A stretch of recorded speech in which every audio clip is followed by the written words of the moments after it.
నమస్తే, నేను మీ మాధురి. గత 2 రోజులుగా మోహన్ బాబు, మంచు మనోజ్ మధ్య వివాదం అందరినీ ఒక్కసారిగా ఏమైంది అనే విధంగా ఆలోచింపచేస్తోంది.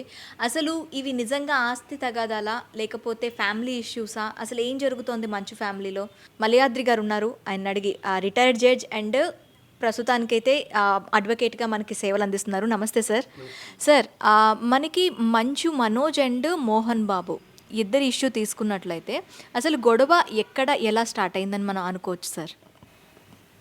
నమస్కారం అమ్మ. ముందుగా మీ ఛానల్ ప్రేక్షకులకి, యాజమాన్యానికి ధన్యవాదాలు, కృతజ్ఞతలు. వాళ్ళంతా సెలబ్రిటీస్. ఆల్రెడీ సినిమా ఫీల్డ్లో ఒక ప్రముఖ పాత్రని అంటే నేషనల్ లెవెల్లో మోహన్ బాబు గారు, అదేవిధంగా స్టేట్ లెవెల్లో వాళ్ళ పిల్లలంతా ఉన్నారు. వాళ్ళ అబ్బాయి కూడా మాకు అధ్యక్షుడు. కాబట్టి సెలబ్రిటీస్ యొక్క పర్సనల్ లైఫ్ని యూట్యూబ్లోకి లేదా ఛానల్స్లోకి రాకుండా చూసుకోవాల్సిన బాధ్యత వాళ్ళ మీద ఎంత ఉందో తీసుకురాకుండా ఉండాల్సిన బాధ్యత అందరి మీద ఉంది. అంటే personal life is no way connected with the cine life or political life. కానీ ఆల్రెడీ వచ్చింది కాబట్టి మనకు చూస్తే హాస్పిటల్లో వెళ్ళి ట్రీట్మెంట్ తీసుకోవటం ఆ అబ్బాయి మనకు తెలుస్తుంది, వింటున్నాం. ప్లస్ పోలీస్ వాళ్ళు ఎస్ఐఓ ఎవరో ఏం లేదు, అది ఇంటర్నల్ మ్యాటర్ అని అన్నారు. What is that internal matter మనకు తెలియదు. బట్ ఇంతకుముందు ఒక వీడియో ఏదో డిస్ప్యూట్ అవ్వటం, విష్ణు గారు ఎవరినో కొట్టడం లేకపోతే కొట్టబోవటం ఇవన్నీ చూసాం. సో మోహన్ బాబు గారు ఒక రెస్పెక్టబుల్ పర్సన్ కాబట్టి ఏ ఇష్యూస్ ఉన్నా ఇంటర్నల్ ఫ్యామిలీలో అవి ఒకవేళ ఇష్యూస్ ఉంటే అవి మరి సాల్వ్ అవుతాయని నేను అనుకుంటున్నాను. అయితే సార్, ఇంకొకటి ఏంటి అంటే మోహన్ బాబు గారి సర్కిల్లో ఉండే, అంటే తన సర్కిల్లో ఉండే ఒక పర్సన్తో మనోజ్ పైన అటాక్ చేయించారు. ఇది అంతా కూడా ఆస్తి గొడవలు అనే ఒక రూమర్ బయటకు అయితే వచ్చింది సార్. ఇది ఎంతవరకు కరెక్ట్ అయి ఉండొచ్చు? అన్లెస్ ఒక కేసు రిజిస్టర్ అయితేనో లేకపోతే ఎవరో ఒకరు బయటకు వచ్చి వాళ్ళ ఇష్యూ చెప్తేనే కానీ మనకు ఎవరికి తెలియదు. విత్ ఇన్ ద ఫ్యామిలీ లేకపోతే లోపల ఏం జరిగిందనే తెలియదు. కానీ జనరల్గా సెలబ్రిటీస్ కాబట్టి హాస్పిటల్కి వెళ్ళి ఒక ట్రీట్మెంట్ అనేది తీసుకున్నారు కాబట్టి మనం లీగల్ ఆస్పెక్ట్ అయితే చూడవచ్చు.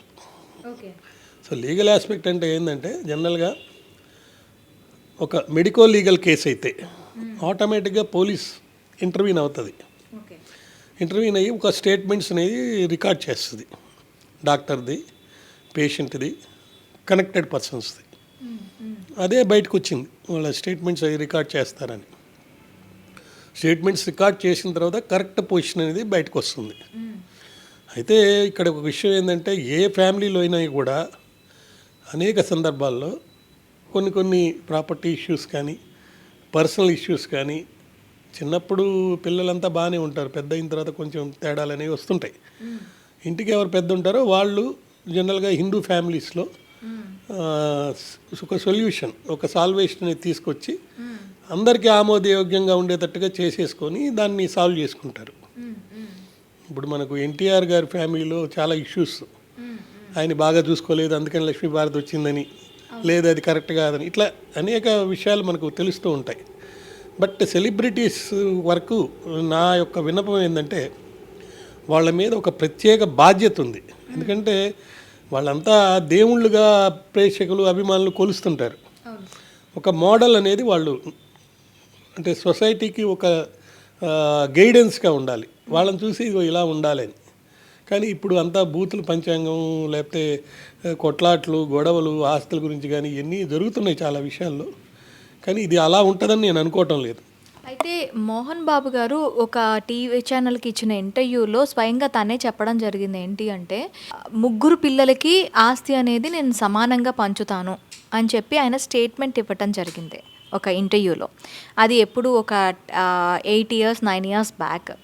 ఈ మధ్యకాలంలో వివాదాలు మనకి మంచు మనోజ్ పెళ్లి విషయంలో కూడాను ఎక్కడ మోహన్ బాబు గారు కనిపించటం కానీ మోహన్ బాబు గారి ఆశీర్వాదంతో ఆ వివాహం జరిగిందని కానీ ఎక్కడ మనకి న్యూస్ కూడా రాలేదు.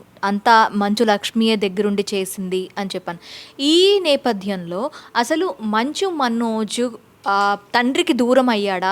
అంటే తండ్రి ఆలనా పాలనకి దూరం అవ్వటం కానీ, తండ్రి తనని ఎడబాటు పెట్టడం కానీ మ్యారేజ్ విషయంలో, ఇలాంటి డిస్ప్యూట్స్ వల్ల ఏమైనా ఆస్తి తగాదాలు ఒక్కసారిగా చెలరేగి ఉండొచ్చు అని అంటారా? హిందువులలో రైట్ బై బర్త్ అనేది కాన్సెప్ట్. పుట్టుకతోటే ఒక వ్యక్తికి ఎన్సిస్టల్ ప్రాపర్టీలో 4 తరాల వరకు హక్కులు అనేవి వస్తాయి. నాకు తెలిసినంత వరకు మోహన్ బాబు గారికి స్వయంగా సంపాదించిన ఆస్తి ఎక్కువ ఉంటుంది. అంటే తల్లిదండ్రుల దగ్గర నుంచి వచ్చింది దానికంటే, అంటే పెద్దల దగ్గర నుంచి వచ్చిన దానికంటే. కాబట్టి నేను అనుకోవటం ఏంటంటే ఆయన పెద్ద మనిషిగా ఆయన అనుండొచ్చు ముగ్గురికి సమానంగా ఇస్తారని. చట్ట ప్రకారం కూడా ముగ్గురికి సమానంగానే వెళ్తుంది. 2 భార్యలు ఆయనకి, ఒక భార్య అంటే సిస్టర్స్, ఒక ఆమె చనిపోయిన తర్వాత 2వ ఆమె చేసుకోవడం జరిగింది నాకు తెలిసినంత వరకు. సో చట్ట ప్రకారం ముగ్గురికి సమానంగా వెళ్ళాలి, ఆయన సమానంగా ఇస్తానన్నారు. సో దాన్ని బేస్ చేసుకొని ఒక ఇష్యూ అవుతుందని నేను అనుకోవటం లేదు. మరొకటి ఏంటంటే ఇక్కడ అందరూ సెలబ్రిటీసే కాకుండా పొలిటికల్గా కూడా ఈయన కూడా ఎంపీగా నిలబడ్డారు. వాళ్ళ మామగారు లేకపోతే అత్తగారు, నాకు మోహన్ బాబు గారు కూడా నాకు కొంచెం పర్సనల్గా తెలుసు. మనోజ్ వాళ్ళ అత్తగారు వాళ్ళు కూడా పర్సనల్గా అప్పుడు తెలుసు. నేను ఆ ఏరియాలో కూడా వర్క్ చేశాను. ప్రాపర్టీస్ కోసమే ఇవన్నీ ఉంటాయని నేను అనుకోవటం లేదు. ఏదైనా మనస్పర్ధలు, మిస్అండర్స్టాండింగ్స్ లేకపోతే కోపతాపాలు అనేవి ప్రతి ఇంట్లో వస్తుంటాయి. కాకపోతే సెలబ్రిటీస్ కాబట్టి ఇది బయటకు వచ్చింది. ఎన్ని సర్దుమణిగిపోతాయి, అంతా సుఖంగా హాయిగా ఉంటుంది, జరుగుతుందని నేను భావిస్తున్నాను. అయితే ఇప్పుడు మనోజ్కి దెబ్బలు తగిలి హాస్పిటల్లో ఉన్నాడు, హాస్పిటల్లో అడ్మిట్ అయి ఉన్నారు. ఇప్పుడు లీగల్గా యాక్షన్ తీసుకుంటే ఎలాంటి కేసెస్ మోహన్ బాబు గారి మీద కానీ, ఇప్పుడు ఎవరైతే తన మీద దాడి చేశారు అని చెప్తున్నారో అతని మీద కానీ ఈ కేసెస్ ఎలాంటి యాక్షన్స్ తీసుకునే అవకాశాలు ఉంటాయి? ఎలాంటి సెక్షన్స్ మీద కేసెస్ ఉంటాయి? ఇప్పుడు చట్టం ఎలా ఉంటుందంటే 2 ఆస్పెక్ట్స్ ఉంటాయి చట్టంలో. Compoundable offence, non compoundable offences. అంటే కాంపౌండబుల్ అఫెన్సెస్ అంటే ఒకసారి నేరం జరిగిన తర్వాత ఇద్దరు అంగీకారంతో, అంటే బాధితుడు ఎవరైతే అటాక్ చేస్తారో లేకపోతే కొడతారో లేకపోతే ఇబ్బంది పెడతారో వాళ్ళిద్దరు అంగీకారం అయితే కొన్ని సెక్షన్స్ని తీసేస్తారు, అసలు ఆ కేసే ఉండదు. కొన్ని కేసెస్లో గవర్నమెంట్ పర్మిషన్తో తీసేస్తారు. కానీ కొన్ని కేసెస్ ఇటువంటి పరిస్థితుల్లో రాజీ అవ్వటానికి లేదు. ఇప్పుడు కొత్తగా వచ్చిన చట్టాలు కానీ లేకపోతే కొత్తగా వచ్చిన తీర్పుల ప్రకారం సపోజ్ ఒక XYని మర్డర్ చేశారు, మేము రాజీ అయిపోయామండి, మాకేదో కాంపెన్సేషన్ ఇచ్చారు అని అంటే కుదరదు. ఫర్ ఎగ్జాంపుల్ ఇప్పుడు పుష్ప 2 కేసులో జరిగింది. ఒక బాబు ఒక అమ్మాయి చనిపోయింది. బాబుకేమో హాస్పిటల్ అడ్మిట్ అయ్యారు, వీళ్ళు ఏదో 20 లక్షలు ఇచ్చేసాము, అది 25 లక్షలు ఇచ్చాము, మనిషి బతికొస్తారంటే నేను 1000 కోట్లని ఇస్తాను, ఇటువంటి స్టేట్మెంట్లు అన్నీ వచ్చినాయి. బట్ స్టిల్ డబ్బులు ఇచ్చినా కూడా 25 lakhs కాంపెన్సేషన్ ఇచ్చిన తర్వాత కూడా ఇన్వెస్టిగేషన్ ఈజ్ గోయింగ్ ఆన్. దేనికి ఇన్వెస్టిగేషన్ దేనికి గోయింగ్ ఆన్ అంటే ఒక 3 వ్యక్తుల మీద ఇప్పుడు ఈరోజు విచారణ జరిపారంట. దేనికి? కాంపౌండబుల్ అఫెన్సెస్ జరిగినాయా, నాన్ కాంపౌండబుల్ అఫెన్సెస్ జరిగినాయా? అంటే కాంపౌండబుల్ అఫెన్సెస్ అంటే నేరం జరిగిన తర్వాత వాళ్ళ మధ్యలో ఒక రాజీ అంగీకారం జరిగితే ఆ కేసులు తీసేస్తారు. నాన్ కాంపౌండబుల్ అఫెన్సెస్లో తీసేదానికి లేదు. కాబట్టి ఈ పర్టికులర్ కేసులో మీరు అడిగిన దాంట్లో అటు పుష్ప 2 చనిపోయిన కేసు కానీ ఇది కానీ ఇంకోటి కానీ ఏదైనా కూడా ఎవరైతే బాధితులు ఉంటారో, అంటే దెబ్బలు తగిన వాళ్ళు ఉంటారో, వాళ్ళు ఇచ్చే స్టేట్మెంట్ బేస్ చేసుకొని ఏ సెక్షన్లు వస్తాయి అనేది బయటకు వస్తుంది. సపోజ్ చిన్న దెబ్బ తగిలింది అనుకోండి, 324 అంటే గత సెక్షన్స్లో 324 అంటే జరిగిన తగిలిన దెబ్బ, వాడబడినటువంటి ఆయుధం, ఏ ఉద్దేశంతో దానితో చేశారు అనే దాన్ని బట్టి కేసులు అనేవి వస్తాయి. ఫర్ ఎగ్జాంపుల్ గాయమే లేకపోయి ఉండొచ్చు, ఒక వ్యక్తి కత్తి తీసుకొని వచ్చి నేరుగా వచ్చి నేను చంపేస్తానని బెదిరించాడు అనుకోండి, చచ్చిపోతానేమో నన్ను చంపేస్తారేమో అనే భయం మీలో కలిగితే అది 307 అవుతుంది. 307 ఎవరు కాంపౌండబుల్ చేయడానికి లేదు, అంటే రాజీ పట్టడానికి లేదు. కాబట్టి ఒకవేళ నిజంగా అటాక్ చేస్తుంటే ఏ ఉద్దేశంతో అటాక్ చేశాడు, ఏ వెపన్తో అటాక్ చేశాడు, చాలా ఇంపార్టెంట్ అవన్నీ. బట్ ఇంతవరకు ఆయన స్టేట్మెంట్ రాలేదు కాబట్టి స్టేట్మెంట్ వచ్చిన తర్వాతనే ఎవరైనా ఏ సెక్షన్లో వస్తాయి ఇవన్నీ చెప్పొచ్చు. అసలు ఎస్ఐ గారు కేసే లేదు, అదేదో ఇంటర్నల్ చిన్న విషయం అని చెప్పేసిన తర్వాత ఓపెన్గా నేను చూసిన ఒక వీడియోలో ఇంకా కేసెస్ వ్యవహారం అనేది ఎందుకు ఉంటుందని నేను అనుకుంటున్నాను. అంటే హాస్పిటల్లో అడ్మిట్ అయ్యి ట్రీట్మెంట్ తీసుకున్న లెవెల్లో ఉన్న మంచు మనోజ్ దాని గురించి కేసు ఫైల్ చేసి అంతవరకు వెళ్తాడని మీరు అనుకోవట్లేదా? ఒకవేళ వెళ్తే మోహన్ బాబు గారి మీద ఇప్పుడు 324 కానీ 307 కానీ ఈ రెండిట్లో ఏది పడే ఛాన్స్ ఉంటుందంటారు? ఇక్కడే ఒకటండి, ఏంటంటే హాస్పిటల్లో అడ్మిట్ అయినంత మాత్రం అది కొడితేనే దెబ్బలు తగిలినాయని ఎందుకు అనుకుంటారు మీరు? సెలబ్రిటీ కాబట్టి కొట్టుంటారు, దెబ్బ తగిలి ఉంటుందని అనుకుంటారు. ఫర్ ఎగ్జాంపుల్ మా మిస్సెస్ కిచెన్లో నుంచి హాల్లోకి వస్తూ జారి పడిపోయింది. ఏమండి, జారి పడిపోతే ఆమెకి చెయ్యి ఇరిగింది, 3 లక్షలు ఖర్చు అయింది. ఎన్టీఆర్ గారు ఏదో సినిమా అనుకుంటా, సమ్ సినిమాలో స్కూటర్ మీద ఫస్ట్ షాటే స్కూటర్ మీద ఇట్లా అనాలి, జారి పడ్డారు, చెయ్యి ఇరిగిపోయింది. ఏమండి, చెయ్యి ఇరిగిపోతే అందరూ గుమ్మికూడిపోయి సెట్లో అందరూ ఎందుకు జరిగిపోయింది అంటే మెయిన్ యాక్టర్ కదా ఆయన, భయపడిపోయారు. సింపుల్గా లేచాడు ఆయన, చెయ్యి మాత్రం ఇరిగింది ఏముంది కానీ అన్నారు. అంటే ఈ వెంటాను తర్వాత ట్రీట్మెంట్ అయింది అనేది.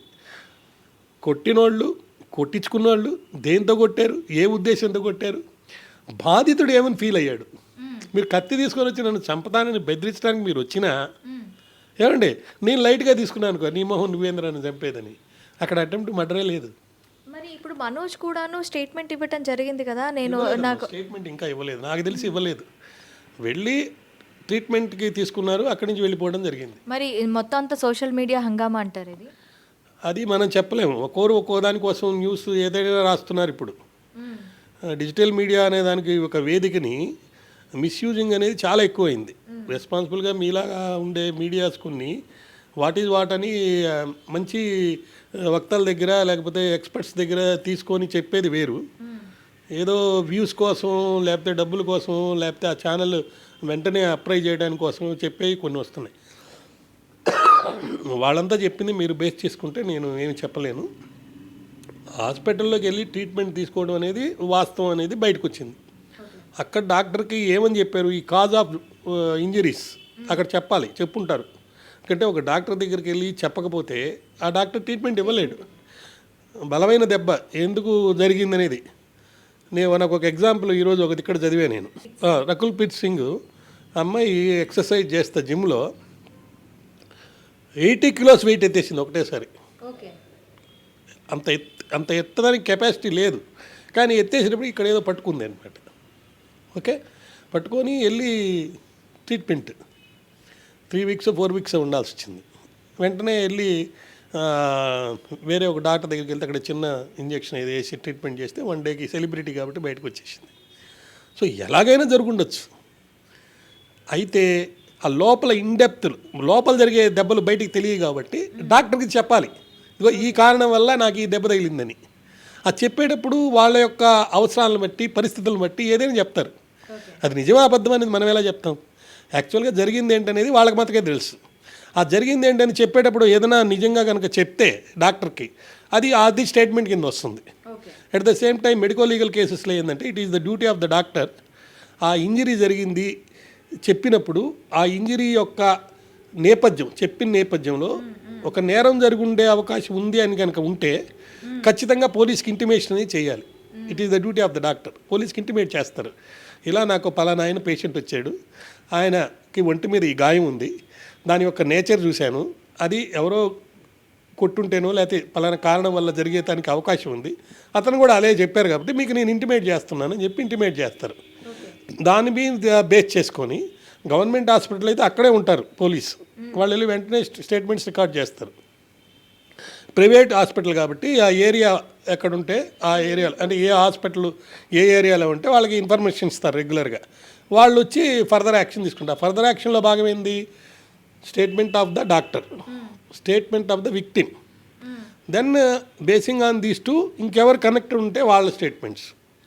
అవన్నీ తీసుకుంటారు. దాన్ని తీసుకున్న తర్వాతనే ఎన్ని బయటకు వచ్చిన తర్వాతనే పరిశోధనలో వచ్చే సాక్ష్యాలను సేకరించిన తర్వాత సాక్ష్యాలను బేస్ చేసుకొని ఆ సాక్ష్యాల్లో చెప్పినటువంటి నిజాలని బేస్ చేసుకొని లేకపోతే వాటిలో ఏమైనా అబద్ధాలు ఉంటాయి తీసేసి పోలీసు వారు అప్పుడు సెక్షన్స్ ఏమని పెడతారు.